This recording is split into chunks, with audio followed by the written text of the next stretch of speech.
اللہ کے رسول صلی اللہ علیہ وسلم کیسے رحمت والے آقا ہیں کہ جس وقت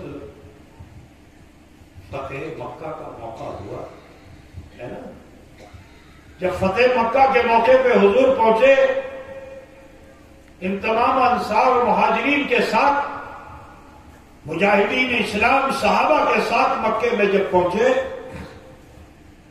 تو کعبے میں ایک دو نہیں 360 بت نصب تھے، 360 چھوٹے بڑے بت نصب تھے۔ رسول پاک نے ارشاد فرمایا بھانگو۔ اب جو بھانگنے کا حکم دیا تو صحابہ نے بھی جوش میں آ کر کے بھانگنا شروع کر دیا، حتیٰ کہ حضرت علی المرتضیٰ کو رسول پاک نے اپنے کندھے پہ چڑھایا اور فرمایا اے علی میرے کاندھے پہ کھڑے ہو کر یہ لات و منات و عزا کے جو بڑے بت کعبے کی چھت میں اسے بھانگ دو۔ حضرت علی نے آبی لگائی، یا رسول اللہ چھت تو بہت اونچی، وہاں تک میرا ہاتھ کیسے پہنچے گا؟ یا رسول اللہ میرا ہاتھ وہاں تک کیسے پہنچے گا؟ رسول پاک نے فرمایا میرے کندھے پہ کھڑے تو ہو جاؤ۔ حضرت علی رسول پاک کے کندھے پہ جو کھڑے ہوئے، حضور نے فرمایا ہاتھ اٹھاؤ۔ اب جو حضور کے حکم پر علی نے ہاتھ اٹھایا، پوچھا ہاتھ کہاں تک پہنچا؟ کہا یا رسول اللہ آسمان کی چھت پہ میرے کو ہاتھ ہے۔ کہا بلند کرو۔ کہا یا رسول اللہ عرش کے پائے کو چھو لیا ہے۔ خدا بجھ رہے ہو نا، خدا بجھ رہے ہو تو نبی صلی اللہ علیہ وسلم کے کاندھے پہ آپ سوار ہوئے۔ لات منات عزا یہ بڑے بڑے بت تھے جنہیں حضرت علی نے پاش پاش کیا۔ ابھی یہ توڑے ہی جا رہے تھے کہ اچانک چھوٹا چھوٹا پتھر وہ کھانے لگا، حضور کی بارگاہ میں عرضی لگانے لگا، یا رسول اللہ یا حبیب اللہ ہمیں کی کچھ کر رہا ہوں؟ اے اللہ کے رسول آپ تو رحمت والے ہیں، ہم نے کیا خطا کی ہے؟ ہمیں کیوں بھانگا جا رہا ہے؟ اے اللہ کے رسول انسانوں نے ہمیں بنایا، مورخ انسانوں نے بنایا، انسان ہم کو پوچھتے ہیں، اگر ہمارے مکھ میں زبان ہوتی تو ہم منع کر دیتے، اگر ہمارے ہاتھ میں طاقت ہوتی تو ہم روک دیتے۔ یا رسول اللہ ہم مجبور ہیں، ہمیں تو جس حال میں رکھا گیا اسی حال میں انسانوں نے خطا کی کہ ہمیں پوج رہے ہیں، تو توڑا ہمیں کیوں جا رہا ہے؟ آپ تو رحمت والے آقا ہیں۔ تو میرے مصطفیٰ نے اس وقت جب ان چھوٹے چھوٹے بتوں نے عرضیاں لگائی نا، تو میرے مصطفیٰ نے صحابہ سے کیا فرمایا تھا کہ میرے صحابہ ٹھہر جاؤ، رک جاؤ، اب ان بتوں کو توڑو نہیں، کیونکہ میری رحمت یہ گوارا نہیں کرتی کہ کوئی مجھ سے عرضی لگائے اور میں اس کی عرضی کو نامنظور کر دوں۔ اب اسے توڑو نہیں بلکہ کعبے کی سیڑھیوں سے جوڑ دو۔ کعبے کی سیڑھیوں سے خدا سمجھ میں آیا کہ نہیں آیا؟ کعبے سے بھاگو نہیں۔ کل تک یہ محترم نہیں تھے، لیکن اب انہوں نے میری بارگاہ میں عرضی لگا دی تو میری رحمت یہ گوارا نہیں کرتی کہ انہیں ذلیل و ارذل رہنے دو، کعبے کی سیڑھیوں سے جوڑ دو تاکہ یہ محترم ہو جائے۔ محترم کہ اگر کعبے کی سیڑھی سے پتھر لگا دیا جائے تو بولو وہ سیڑھی محترم ہوگی کہ نہیں ہوگی؟ ہے نا بھائی؟ برادران ملت اسلامیہ وہ رسول ہیں کہ جو رحمت والے آقا ہیں۔ بس ایک واقعے کو بیان کر کے میں اپنی بات کو ختم کر دوں گا کہ مکے میں بڑا ظلم ہو رہا تھا، بڑی زیادتی ہو رہی تھی۔ صحابہ کرام نے صحابی کا دیکھو بھائی، ادھر دیکھو، کیا اس کو دیکھ رہے ہو؟ بند کر دیں؟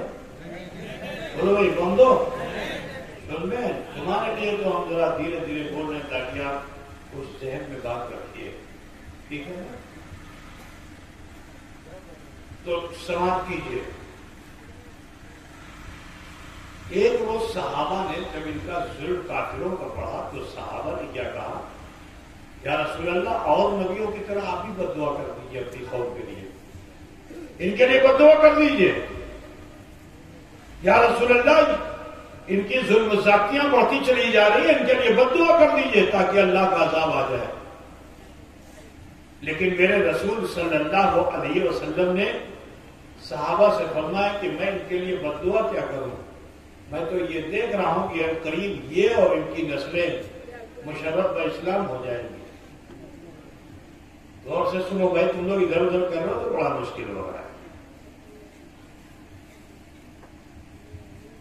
اللہ کے رسول صلی اللہ علیہ وسلم نے دعا کا ہاتھ اٹھایا اور دعا کیا کی کہ اے اللہ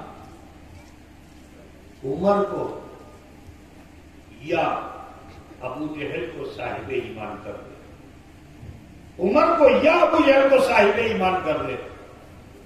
یہ دعا ابھی کی تھی کہ حالات ایسے ہی بھی بن گئے. حضرت عمر کپڑے کا دھندا کرتے تھے، کپڑے کا کاروبار کرتے تھے اور حجاز سے مکے سے اونٹوں پہ سامان لاد کر کے اور ملک شام جاتے تھے. وہاں کے ہاٹ میں اس کپڑے کو لوگ زیادہ قیمت پہ خرید لیتے تھے. حضرت عمر نے کچھ ایسے ہی کیا. جب ان کے پاس کپڑا جمع ہو گیا تو اونٹوں پہ لادا اور قافلے کے ساتھ ملک شام گئے. جیسے ہی شام کے بازار میں آپ نے اپنا سامان اتارا، بھیڑ لگ گئی. اس کپڑے کی بڑی ڈیمانڈ تھی، لوگوں نے اسے بولیاں دے کر خریدنا شروع کر دیا. اب جب آپ کا سارا مال بک گیا، جگہ ایسا خوب ہو گیا، کمر سے باندھ لیا، دوسرے قافلے کے ساتھ آپ واپس ہوئے. رات ہی میں قافلہ چلتا تھا. ارے یار ادھر دیکھو نا، وہاں کا دیکھو، مشتی کی طرف دھیان ہو گیا، دیکھو ادھر دیکھ رہا ہے. تمہارے نصیب کی جتنی مشتی تم کو ضرور ملے گی، چنتا مت کرو، لالچ مت کرنا، ٹھیک ہے نا؟ ملے گی، خوب ملے گی، پریشان نہیں ہو. تو غور کیجئے، قافلہ چلا، رات میں چلا، دن جو ہوا تو گرمی بڑھی. اب یہ ہوا کہ کہیں سائبان مل جائے، کہیں ٹھکانہ مل جائے جہاں دوپہر کو وقت گزارا جائے. کچھ دور چلنے پر ایک جنگل ملا، بابلار جنگل، ببول کا جنگل، بابلا بولتے نا، بابلار بغان ملا. اسی بابلے کے بغان میں سب قافلے والوں نے اونٹ کو باندھا اور سائے میں آرام کرنے لگے. حضرت عمر بھی ایک کنارے جا کر کے انہوں نے اپنے اونٹ کو باندھا اور آپ بھی آرام کرنے لگے. لیکن جو لیٹے تو تھکے ہوئے تو تھے ہی، گہری نیند میں چلے گئے. اتنی گہری نیند میں چلے گئے کہ قافلہ چلا گیا، حضرت عمر کو پتا نہیں. آنکھ جو کھلی تو شام ہو چکی تھی، سورج ڈوبنے والا تھا. حضرت عمر کا دل دھک دھک کرنے لگا، یا اللہ جدی راتری بیلا ہوئے ڈاکو آسبے، جدی ڈاکو آسبے تو جان بھی جاوے مال بھی جاوے، کچو کرتے ہوئے. حضرت عمر فاروق بغان سے باہر نکلے اور ادھر ادھر دیکھنے لگے. اتنے میں سورج ڈوب گیا. ادھر جیسے ہی سورج ڈوبا تو دوسری طرف سے ایک چراغ، سمجھتے ہو آپ لوگ؟ چراغ اس کو چراغ ہی بولتے ہو، کچھ اور کو باتی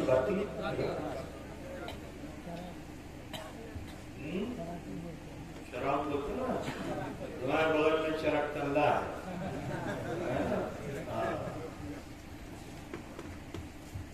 چراغ کی روشنی جو دیکھی تو تھوڑا من کو شانتی ملی. چلو زیادہ دور نہیں ہے، کوئی آبادی دکھتی ہے. جلدی سے گھوڑے پہ اس پہ اونٹ پہ بیٹھے، اونٹ کو ریگستان میں دوڑاتے ہوئے تیزی کے ساتھ وہاں پہنچے. وہاں جو پہنچے تو دیکھا کوئی آبادی نہیں ہے، مگر ایک سرائے ہے. سرائے سمجھتے ہو؟ یہاں مسافر لوگ جا کے ٹھہرتے ہیں. آپ لوگ اس کو کیا بولتے ہیں؟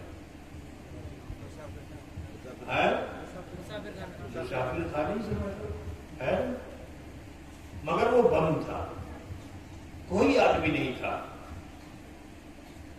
دوسری طرف دیکھا تو ایک گرجا گھر تھا، کرسچن کا گرجا گھر سمجھتے ہیں، عیسائی لوگوں کا جو عبادت خانہ ہوتا ہے. مگر وہ باہر سے تالا نہیں بند تھا، اندر سے بند تھا. تو آپ کو خیال ہوا کہ اندر کوئی ہوگا. آپ نے جا کر کے کنڈی بجائی، دستک دی. جیسے ہی دستک دی، اندر سے ایک غلام باہر آیا، مانوش آیا. آپ نے فرمایا دیکھو میں غریب الوطن مسافر ہوں، اپنے قافلے سے بچھڑ گیا ہوں، رات کا وقت ہو گیا ہے،